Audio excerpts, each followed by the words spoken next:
International Commercial Terms 1. Introduction to Incoterms.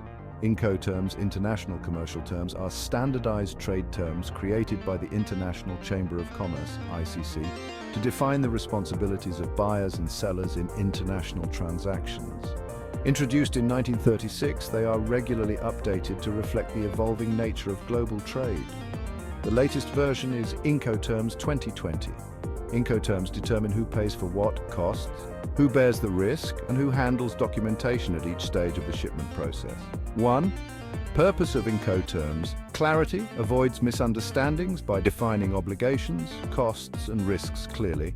Standardization ensures consistency across international trade, reducing the potential for disputes.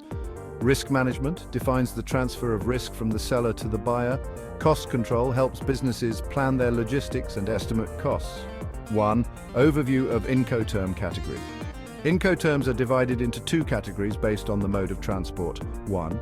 For any mode of transport, road, air, sea, rail or multimodal, EXW, ex-works, FCA, free carrier, CPT, carriage paid to, CIP, carriage and insurance paid to, DAP, delivered at place, DPU, delivered at place unloaded, DDP, delivered duty paid. 1. For sea, inland waterway transport, FAS, free alongside ship, FOB, free on board, CFR, cost and freight, CIF, cost, insurance and freight. 1. Incoterms 2020 explained A. Incoterms for any mode of transport. 1. EXW, ex-works.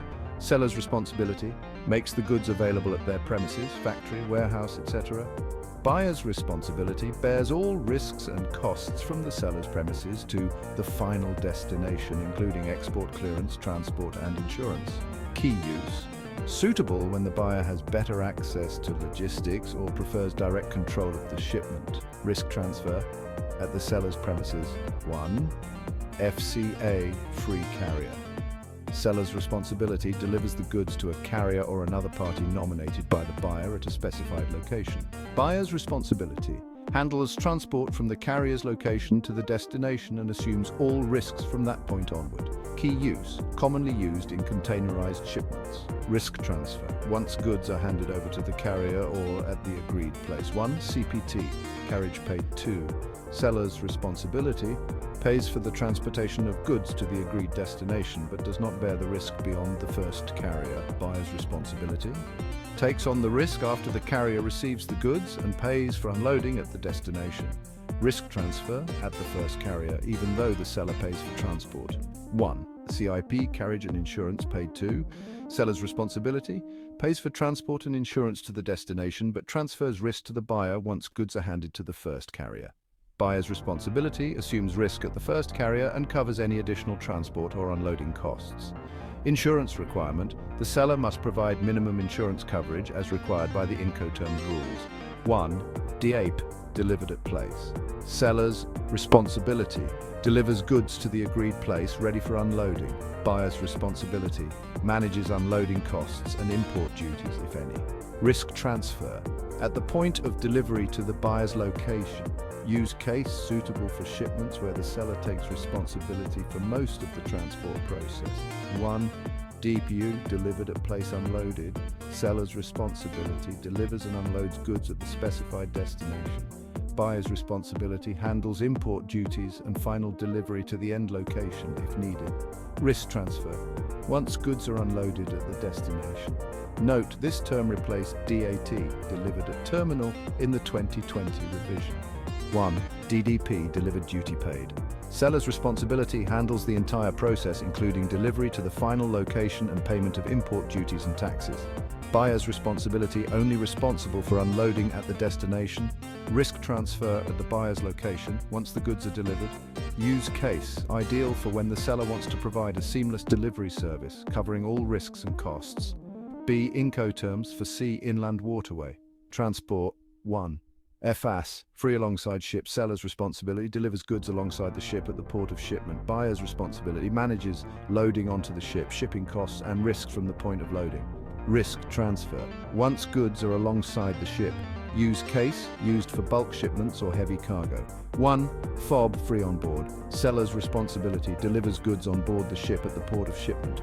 Buyer's responsibility, handles freight and insurance from the port of loading. Risk transfer, when goods are loaded on the ship. Use case, commonly used for sea freight, but only applies to maritime transport. 1. CFR, cost and freight. Seller's responsibility, pays for shipping to the destination port, but transfers risk once goods are loaded on the ship. Buyer's responsibility, assumes risk after loading and handles unloading and local delivery. Risk transfer, on board the ship at the port of loading. 1. SIF, cost, insurance and freight. Seller's responsibility, pays for shipping and insurance to the destination port, but risk transfers at the port of loading. Buyer's responsibility, manages unloading and local delivery. Insurance requirement, the seller must provide minimum insurance coverage as required by incoterms rules. Use case, similar to CFR, but with the added insurance obligation on the seller one. Key elements of incoterms 2. Cost responsibility. Incoterms define who bears the cost of transportation, insurance and import-export duties. 3. Risk transfer specifies the point where the risk shifts from seller to buyer. 4. Transport mode. Some terms apply to any mode of transport, while others are specific to sea or inland waterways. 5. Customs and documentation. Incoterms determine which party handles export, import clearance and documentation. 6. Comparison of key incoterms. 7. Practical use cases and examples. 8. EXW, Ex-Works. A buyer in the USA buys raw materials from a factory in China. The buyer organizes all transportation from the factory to the final warehouse in the USA. 9. FOB, free on board. A seller in Brazil delivers goods onto a ship bound for Europe. The buyer pays for the shipping and takes on all risks after loading. 10. CIF, cost, insurance and freight. A seller in Germany ships goods to a buyer in South Africa, paying for shipping and insurance, but the buyer takes on risks once the goods are on board the ship. 11. Challenges with incoterms. 12. Misinterpretation. Incorrect application can lead to disputes about cost and risk allocation. 13. Changes in 2020. Businesses needed to adjust to new terms like DPU, which replaced DAT. 14. Inconsistent use. Some businesses use outdated or incorrect versions of incoterms, causing confusion. 15.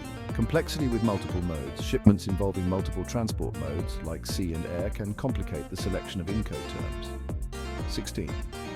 Conclusion. Incoterms play a crucial role in international trade by defining the obligations and responsibilities of buyers and sellers. Understanding the nuances of each incoterm helps businesses avoid costly disputes, manage risks, and streamline trade operations. Selecting the right incoterm is essential to ensure smooth logistics, proper risk management, and optimal cost control in global trade.